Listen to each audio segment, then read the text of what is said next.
So here we have the Hyundai Tucson automatic on an 18 plate. I'm going to start off by showing you around the outside of the car, and then we'll hop in and run through some controls on the inside. But from the outside you can see it's a 5-door car with alloy wheels. Let's start off inside the boot and then work our way around the rest of the car from there.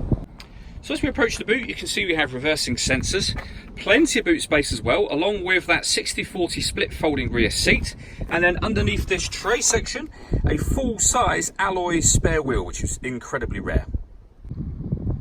Okay, so we're just going to work our way back around to the front of the car, and then we'll hop in and run through some controls on the inside. Now that we've done a full circle of it though, you can see it's in excellent condition the whole way round.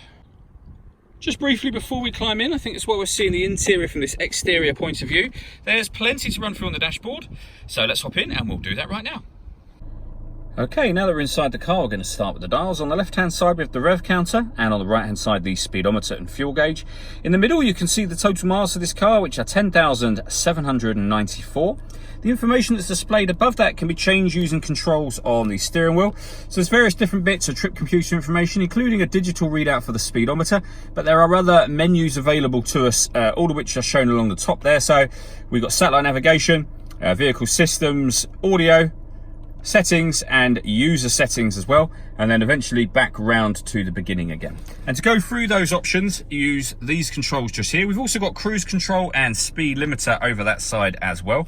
And then on the left hand side of the steering wheel we have stereo controls through the middle, the ability to answer and end phone calls, and then we have voice activation for the phone. So you can hit that button, ask it to dial anyone in your contacts list, and it will do that for you without you having to take your phone from your bag or pocket. That is of course once you paired the phone up, and that's done on the touchscreen over in the center just here. Hit all menus, and one of those menus will be the phone one. You can follow the instructions on screen to set your phone up. Once you set your phone up, not only will you be able to make and receive phone calls, but you'll be able to stream your music wirelessly via Bluetooth audio.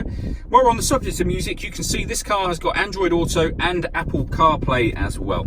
If we scroll to the next screen, we've also got satellite navigation. There's a full video showing exactly how this works on both our website and on our Facebook page, but essentially you can hit the map area there if you just want the map view, and then everything else is down the left hand side. To go back to the home screen, just press that home button. When it comes to music, as I mentioned, you've got Bluetooth audio. We've also got auxiliary and USB inputs.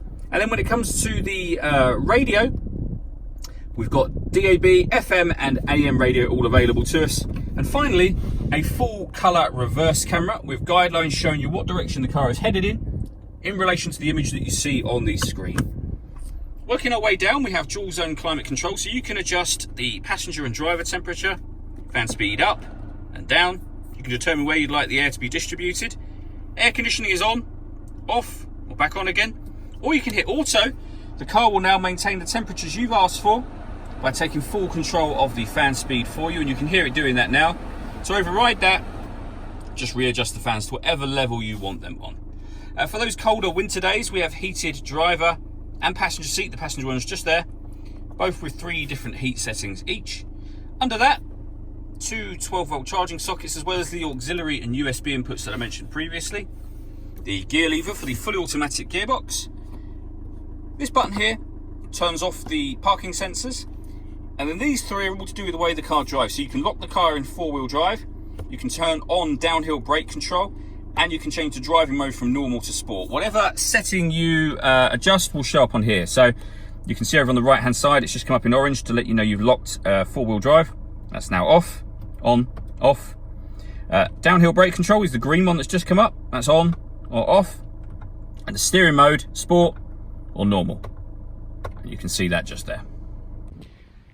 All that leaves me to say is thank you for taking the time to watch this video. If you'd like to come and see the car in person and have a test drive, please feel free to call any of our MJA sites. We'd love to hear from you soon.